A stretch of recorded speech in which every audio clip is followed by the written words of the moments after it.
Hey everybody, welcome back to A Brief on Grief. So today I wanted to continue the conversation on grief in men specifically. So this would be part two of the conversation that I started last video. So because grief, as I've pointed out in previous videos, it's really just, it's a term for a complex, multiple different emotions that are involved in any kind of loss in your life. So a loss of expectation, a loss of something you're excited about, to a loss of somebody important in your life, a loss of a phone, a change of a city, change of a house. It's numerous. There's only over 40 different kinds of losses that we experience grief from. So I see grief as actually the prevalent painful emotion, well, the term for the global collection of emotions that cause most of our suffering. And in that, I would add the depression, or the struggling that's been coined as depression, which I think is much more complicated than most of us, I think, understand, or maybe that they've even discovered. But that could be another conversation.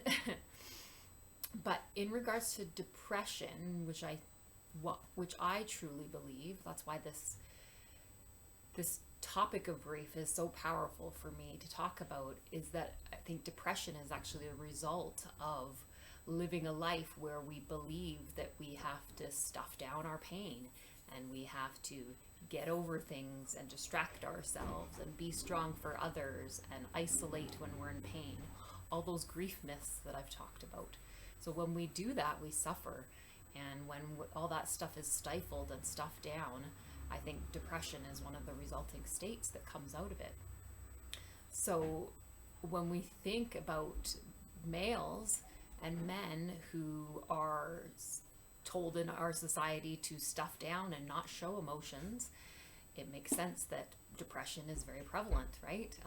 It's prevalent in men, women, and even some children. Like they say in like a study in like the late 1990s that like 6 to 10% of our population is struggling with some form of depression. So that's like nearly 1 in 10 people. That's staggering, and that's like from over 23 years ago. It would be interesting to see what it is now. And when we talk about depression, like it's commonly known as that struggling, like debilitating condition where we've kind of lost hope and there's profound impairment. We can't enjoy things we used to. We have trouble sleeping, eating, participating in daily activities like work and stuff. So, but in our society, because of these myths and what we've been taught, especially when we think about the male gender, is that we actually have more respect, and we actually shame. Here comes shame again. We actually shame people for when they are struggling. Well, these myths are shame people, right? When we're taught that we're supposed to deal with it a certain way, but maybe we're not able to, or been doing that for so long that the depression is taking a hold, and then we struggle more, and there's more shame on top of that. So that is a common theme with men and women. But think of how it is with men, where any man that feels depressed and is struggling with feelings, like there's no way he's going to want to openly like admit that, because that means that he's unmanly, right?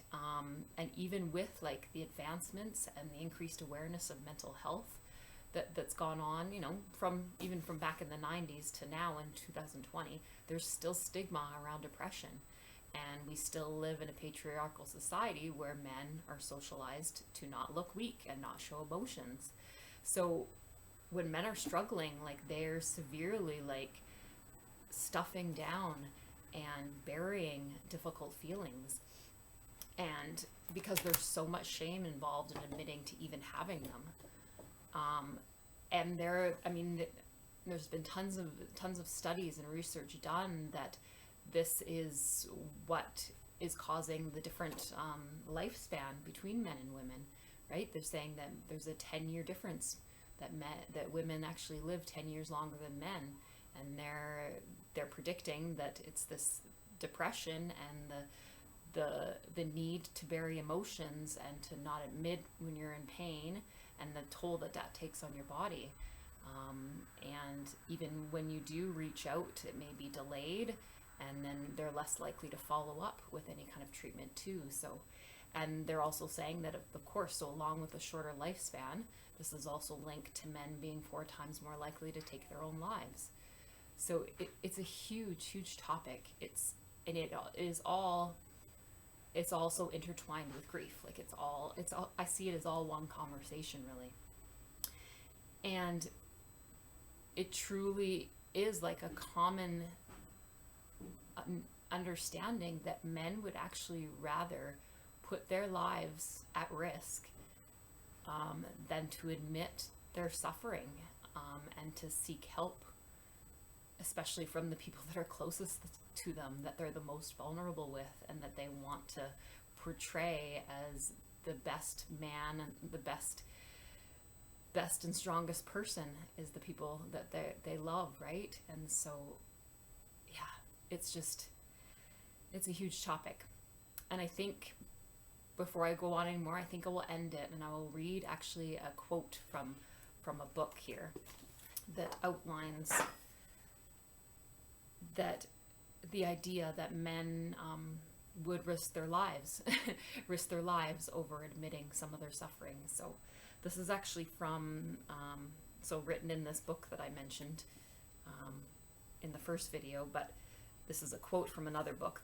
It's called The Things That They Carried by Tim O'Brien, and it's just talking about some of his realizations of shame and men and stuff, and with his memories to do with the war. So it says, "They carried their reputations. They carried the soldiers' greatest fear, which was the fear of blushing. Men killed and died because they were embarrassed not to. It was what brought them to war in the first place. Nothing positive, no dreams of glory or honor, just to avoid the blush of dishonor. They crawled into tunnels and walked point and advanced under fire. They were too frightened to be cowards." So I will leave it there for today and continue on in the next video. Okay. Lots of love, everybody. See you next time. Bye.